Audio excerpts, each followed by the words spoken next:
شنو هذا؟ شنو هذا؟ جول!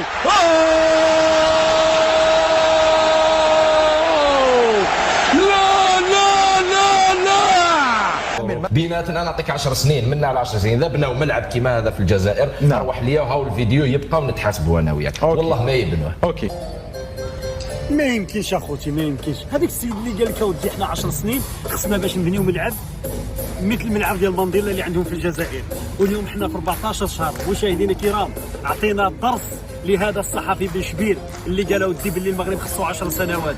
شاهد اخي وتمتع، الجوهره، المسرح العالمي، الملعب الكبير مولاي عبد الله بمدينه الرباط، ملعب عالمي، وان شاء الله بحول الله سيشهد مباراه تاريخيه مع المنتخب الوطني المغربي ضد النيجر.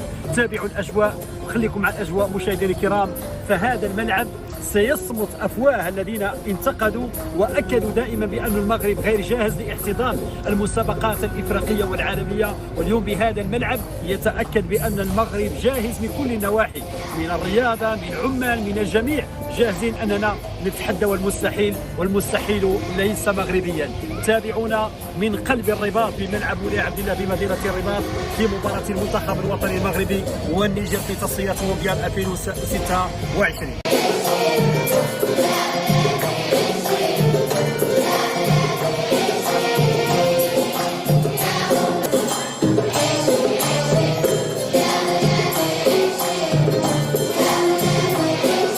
افتتاح هذا الملعب الذي تم إعادة بناؤه من جديد بعدما تم الهدم ديال مركب مولاي عبد الله بمدينة الرباط الملعب، ونحن نشاهد أجواء رائعة مشاهدينا الكرام.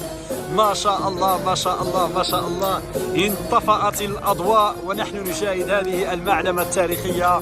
ما شاء الله وكأننا صراحة تحفة والله العظيم. عالمي عالمي عالمي عالمي عالمي، مركب مولاي عبد الله بمدينة الرباط، وأنت تشاهد يا أخي المغربي افتخر، وأنت تشاهد هذه التحفة الفنية. ما شاء الله، لوحة فنية، هذا ليس ملعب.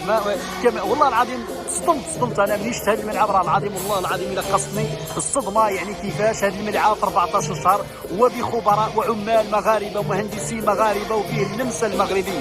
يعني شوف ما شاء الله الأضواء ترفرف في سماء العاصمة الرباط استعدادا لحفل الافتتاح. الله الله الله، متع عينك يا أخي، متع عينك حينما قلت بأن المغرب يحتاج إلى 10 سنوات لبناء ملعب مثلهم، لكن اليوم المغرب يتحدى المستحيل وبالعمال ديالو، وإحنا كنشاهدوا هذا التحفة الرائعة، هذا الملعب، هذا الصرح العظيم، الملعب الذي تم بناؤه في ظرف وجيز، هدم ملعب القديم وبناء ملعب جديد بهذا المنظر، بهذا الشكل، بهذه الجمالية.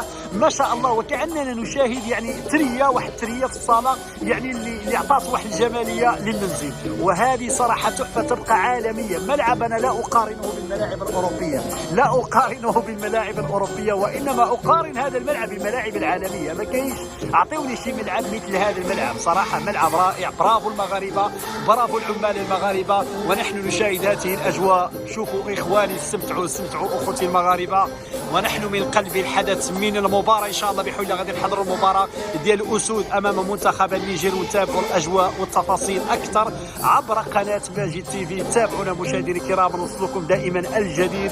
ما عليكم سوى تشتركوا وتتابعونا وتساندونا وتدعمونا باللايكات ديالكم، ودائما أكيد المغاربة حاضرين في كل بقاع العالم بالأعلام المغربية بالكلمات الرائعة والشكر الكبير الكبير الكبير لصاحب الجلالة الملك محمد السادس الراعي الرسمي وصاحب الرؤية الحقيقية للرياضة في المملكة المغربية، وللعمال الذين أبدعوا وأقنعوا. وصراحة أقولها لهم، اندهشت حينما رأيت هذا الملعب، أقف احتراما وتقديرا لهم ولهذا الصرح الكبير.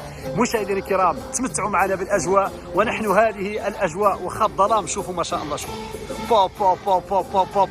خوتي، غادي نخليكم تستمتعوا بالأجواء. بارطاجيو، لايك الفيديو، تابعونا ان شاء الله كل جديد ان شاء الله على المباراه ديال المنتخب الوطني المغربي ضد النيجر. خليكم على الاجواء.